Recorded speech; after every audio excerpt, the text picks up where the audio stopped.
5장 1절부터 4절까지 같이 읽겠습니다. 딸 군대여 너를 때를 모을지어다. 그들이 우리를 에워쌌으니 막대기로 이스라엘 재판자의 뺨을 치리로다. 베들레헴 에보라다야 너는 유다 족속 중에 작을지라도 이스라엘을 다스릴 자가 내게서 내게로 나올 것이라. 그의 근본은 상고에 영원에 있느니라. 그러므로 여인이 해산하기까지 그들을 붙여 두시겠고 그 후에는 그의 형제 가운데 남은 자가 이스라엘 자손에게로 돌아오리니 그가 여호와의 능력과 그의 하나님의 여호와의 이름 위엄을 의지하고 서로 목축하니 그들이 거주할 것이라. 이제 그가 창대하여 땅 끝까지 미치리라. 아멘.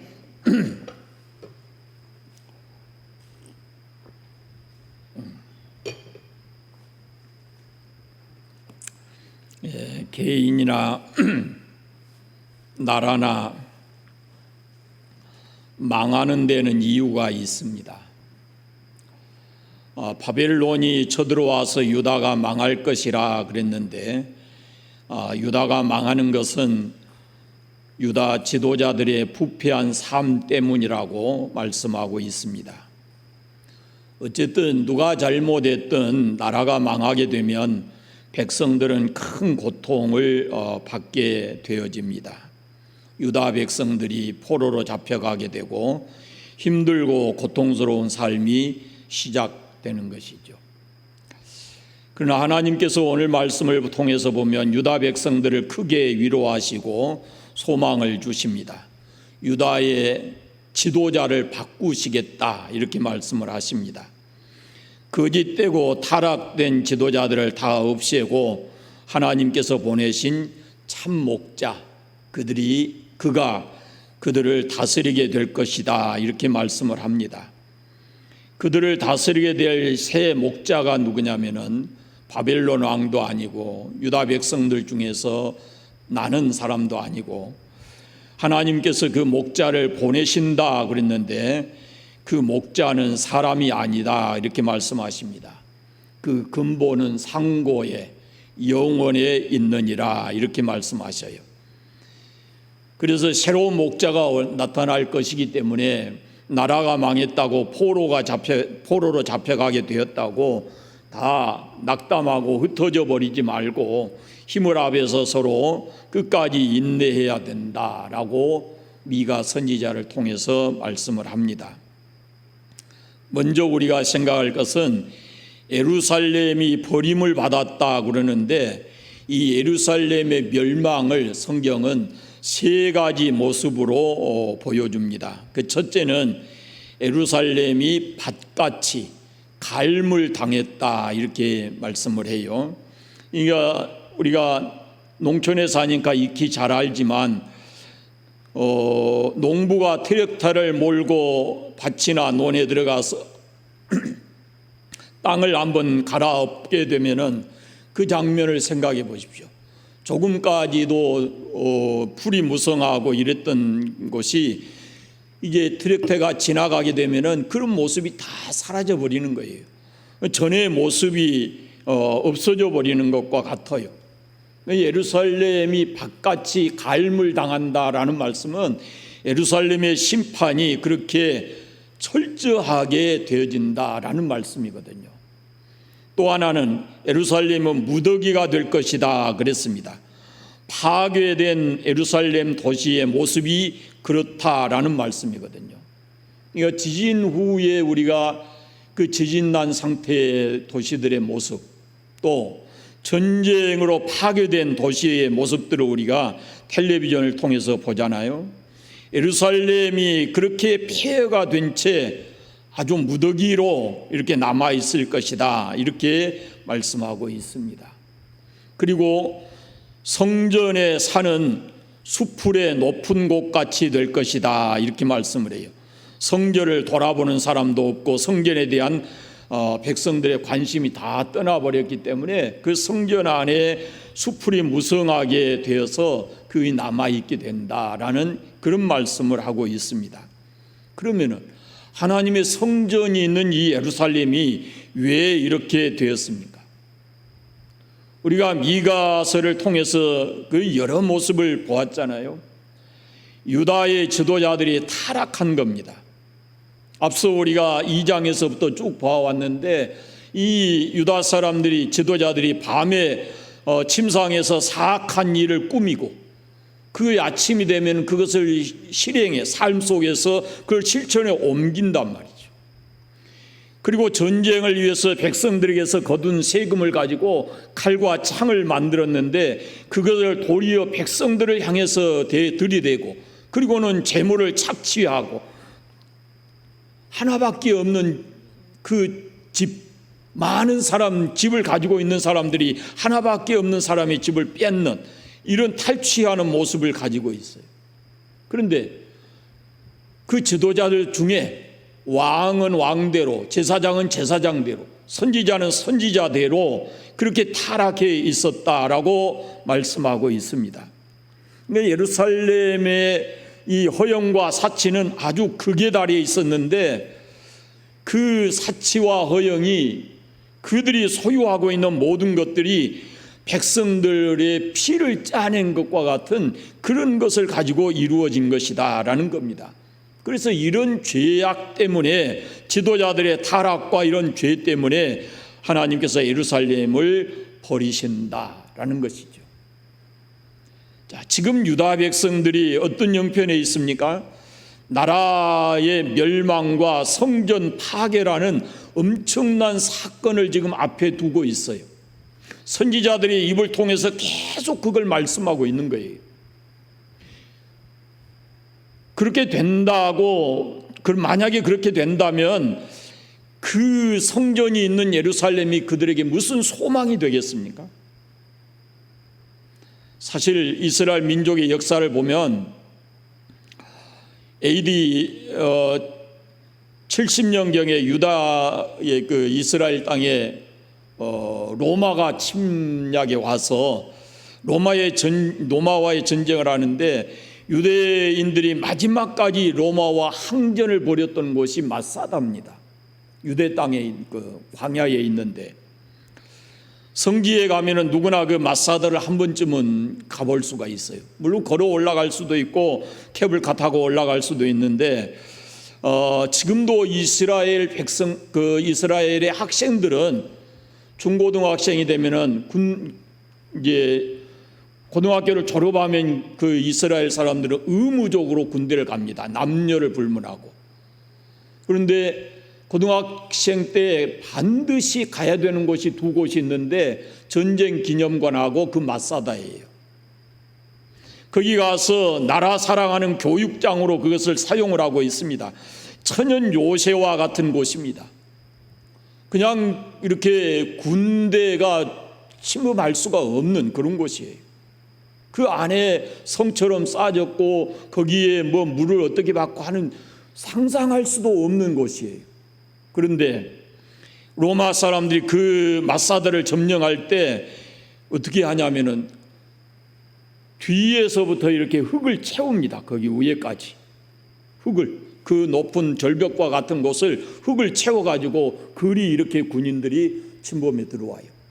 이게 어쩔 수 없이 나중에 이제 그 마사다 성이 점령당하게 되니까 그 안에 있던 모든 사람들이 자결을 합니다.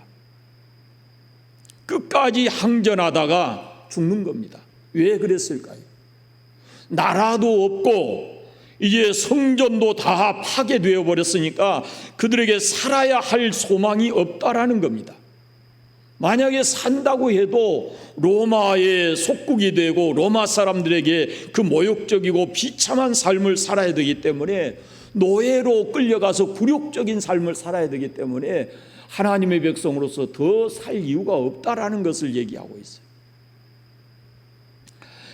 그런데 미가 선지자가 오늘 이런 나라가 망하고 포로로 잡혀간다고 하는 그런 메시지를 계속해서 전해왔는데, 그런데 지금 미가 선지자를 통해서 다른 말씀을 지금 오늘 말씀이 하고 있는 거예요. 1절을 먼저 같이 읽어보겠습니다. 딸 군대여 너는 때를 모을지어다. 그들이 우리를 에워쌌으니 막대기로 이스라엘 재판자의 뺨을 치리로다. 미가 선지자는 유다 백성들에게 설사 나라가 망해서 모두가 다 포로가 된다고 할지라도 다 절대 흩어지지 말고 서로 격려하고 하나로 모이라, 이렇게 말씀을 해요. 그들이 우리를 에워쌌으니 막대기로 이스라엘의 지도자들의 뺨을 치리로다, 이렇게 말씀을 해요.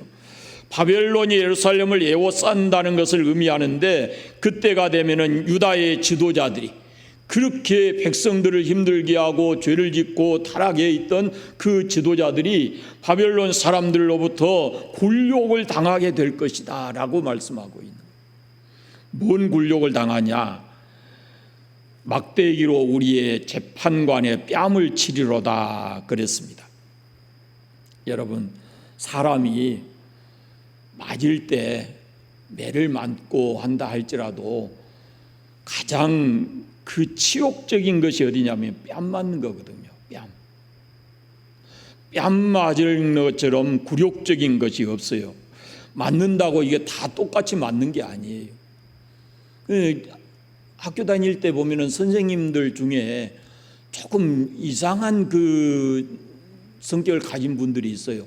그냥 손바닥 때리면 좋고 종아리 때리면 좋은데 이상하게 때린 분들이 있어요. 전 중학교 때요, 꼭 선생님 한 분이 자기가 신고 다니던 슬리퍼를 벗어서 머리를 때려요. 무슨 의미가요? 그 굉장히 기분 나쁘거든요. 그게 안 잊혀진단 말이에요, 그런 것들이.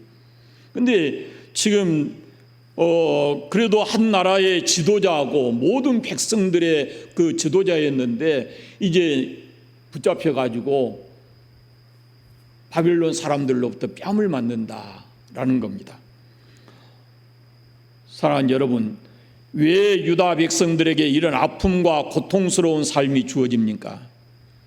그것은 자기들의 힘으로 그 타락하고 부패한 지도자들을 어떻게 할 수가 없기 때문에 하나님께서 선지자를 통해서 고쳐보고 새롭게 해보려고 수도 없이 많이 해보았지만 안 되니까 하나님께서 극약 처방을 하신 거예요.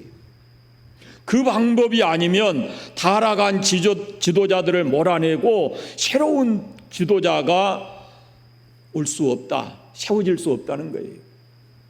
그래서 하나님께서는 그들을 이렇게 몰아내고 새로운 지도자가 들어서야 그들의 삶이 새로워지고 복되게 될 것이기 때문에 하나님께서 극약 처방을 하신 겁니다.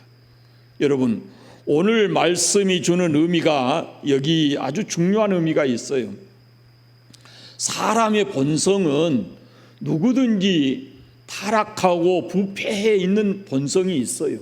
그런데 이 타락하고 부패한 내 자신, 이 본성이 나의 주인이 돼서 나를 이끌어 간다면은 그 결과는 행복할 수가 없습니다.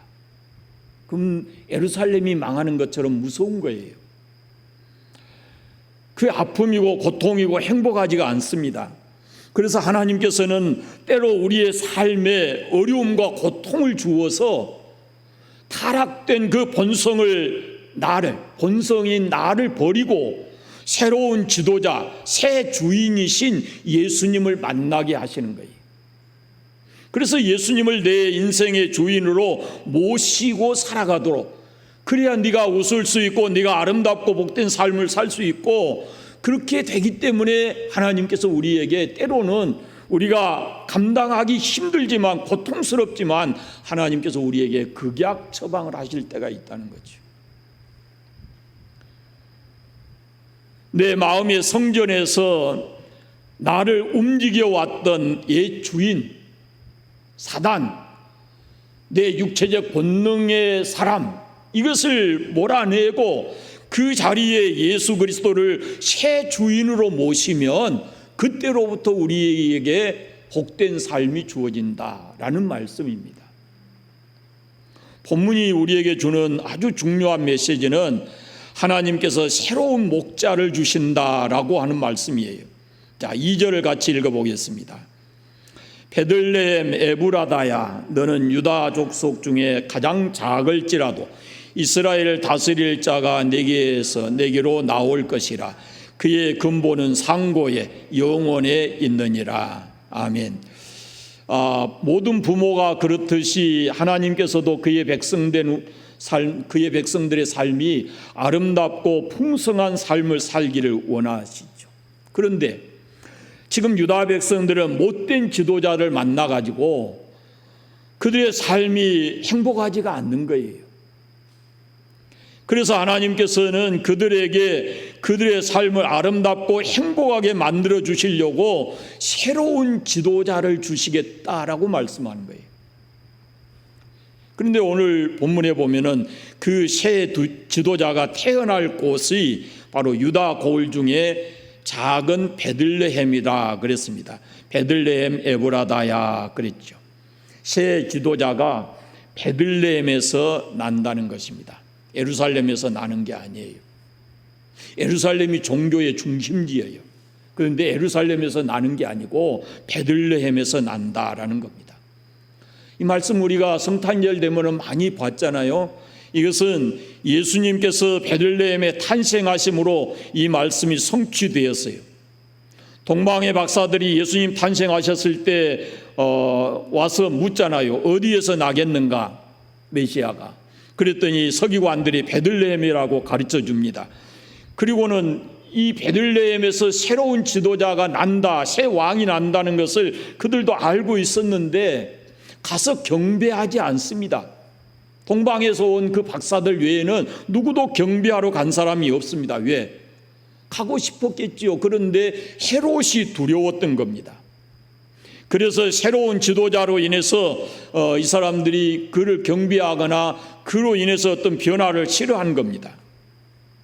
아마 지금도 많은 사람이 그럴 겁니다. 예수 믿어야 되겠다라는 생각을 가끔은 할지 모르겠습니다. 그런데 그렇게 하지 못하는 것은 이 사람들이 헤롯이 두려워서 새 왕에게 가서 경배하지 못한 것처럼 만약에 그렇게 하면은 혹시라도 내가 지금까지 살아온 삶에 어떤 문제가 생기지 않는가라는 두려움도 있고 또 자기가 이때까지 살아왔던 그 삶에 어떤 새로운 변화가 들어오는 것이 싫을지도 모릅니다. 그래서 과감하게 결단을 못하는 거예요. 그러나 누구라도 옛 주인인 사단이 우리의 주인으로 그냥 있으면 그 인생은 힘들고 고통스러운 삶을 살아야 되고 그 고통이라고 하는 것은 금방 끝나는 것이 아니고 영원까지 이어진다라는 것입니다. 그래서 주인을 바꿔야 되는 겁니다. 새 주인으로 새 목자로 바꿔야 되는데 예수 그리스도를 우리 마음에 모셔야 됩니다. 그러면 현재도 복되고 그 복은 영원까지 이어진다라는 말씀입니다. 예수님께서 왜 유다 고을 중에 작은 베들레헴에서 그것도 말구유에서 나셨을까요?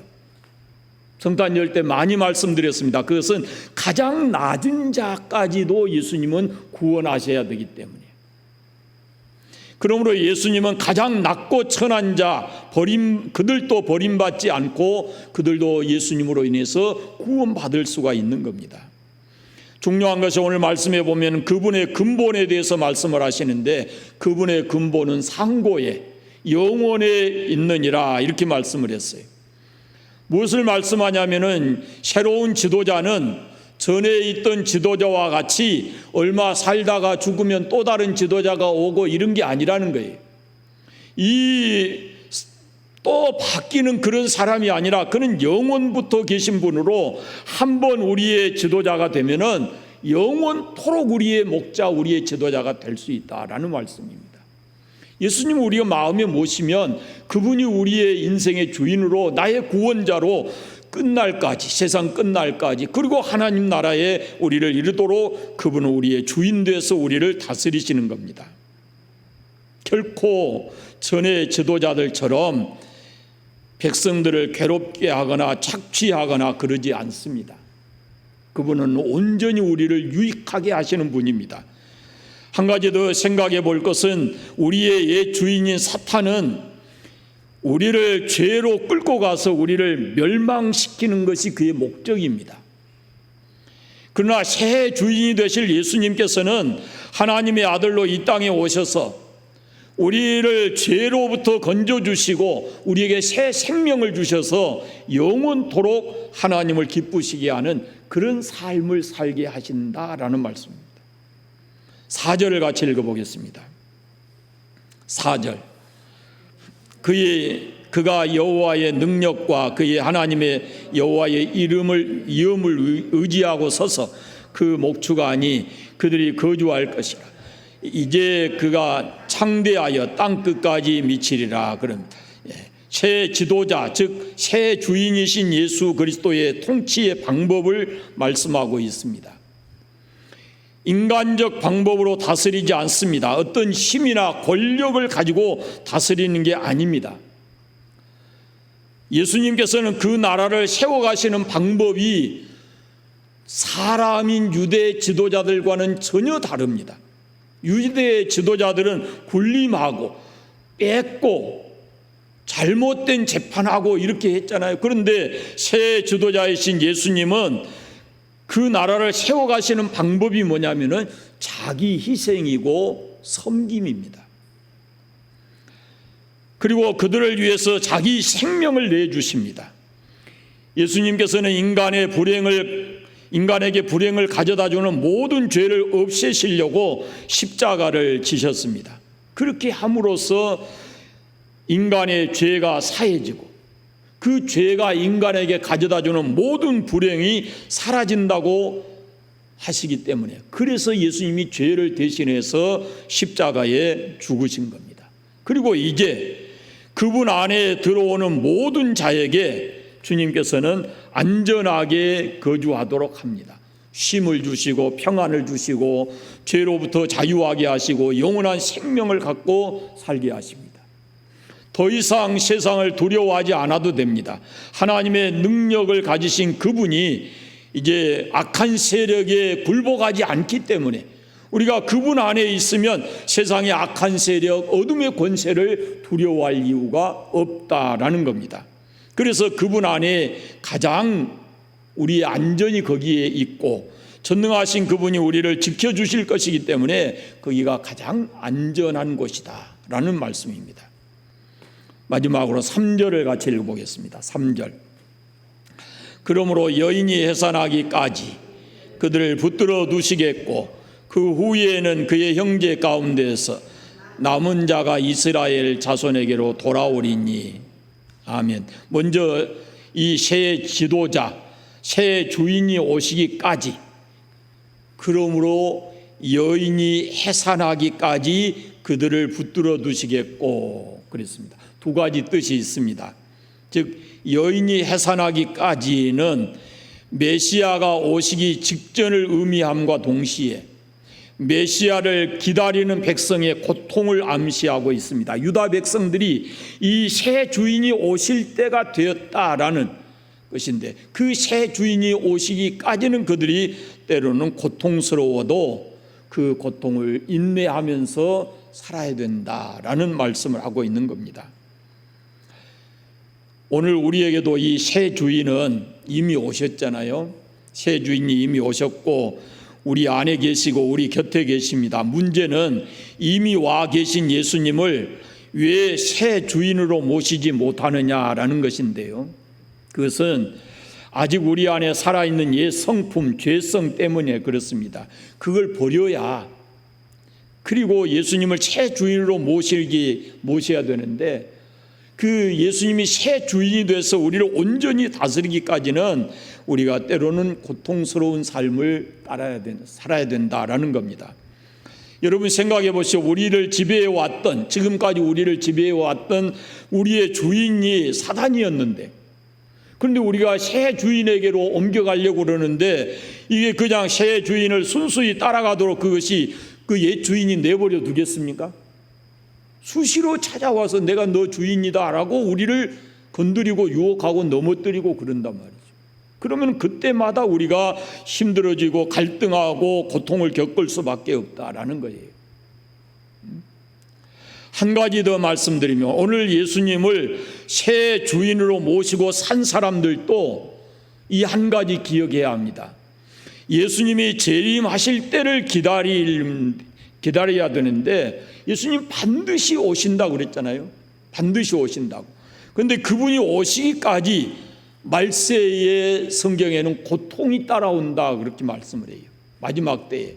그러니까 예수님이 다시 오신다라는 것을 우리가 확실히 믿는다면 이 세상이 때로 고통스럽고 힘들어도 우리가 그걸 믿음으로 참아 이겨내고 견디어야 된다라는 말씀을 가지고 있는 거예요. 본문 마지막 부분에 그의 형제 가운데서 남은 자가 이스라엘 자손에게로 돌아오리니 이렇게 말씀을 합니다. 영적 이스라엘을 두고 한 말씀인데 완전한 회복을 의미하는 말씀이에요. 새 주인 예수 그리스도께서 오심으로 그 백성들이 완전히 회복된다라는 말씀이거든요. 우리가 복음서에 보시면 예수님께서 많은 사람들의 영혼과 정신과 그리고 병든 육체까지 온전히 회복하는 그런 모습을 볼 수가 있습니다. 우리가 예수 그리스도를 새 주인으로 모시면 우리의 모든 삶이 이제 정상으로 회복이 된다라는 말씀을 하고 계시는 거예요. 그래서 4절 마지막에 보시면요, 이제 그가 창대하여 땅끝까지 미치리니 이렇게 말씀을 해요. 이것은 새 주인이 오심으로 인해서 그분의 영역이 땅끝까지 미친다라고 말씀을 하고 있습니다. 그러니까 예수님은 유대인만을 위해서 오신 분이 아니고 예수님은 온 인류를 위해서 오신 분입니다. 유대에 아무리 강력한 지도자가 있어도 다윗이 최고의 지도자였지만 그 영토의 범위가 있어요. 그러나 예수 그리스도 새 주인이신 예수 그리스도는 그분의 영역은 온 땅이라는 겁니다. 온 땅. 누구든지 어디에 살든지 예수님의 이름을 부르면서 그 앞에 나가면 다 구원을 얻습니다. 예수로 인해서 죄 사함 받고 하나님의 백성이 되고 하나님의 나라가 그들의 것이 되고 예수님이 그분 안에서 삶이 아름답고 풍성하게 될 것을 그분은 약속하고 계십니다. 그래서 예수님은 온 땅의 구원자이시고 온 땅의 주인이십니다. 그의 이름을 부르는 모든 사람들의 주인이 되시는 겁니다.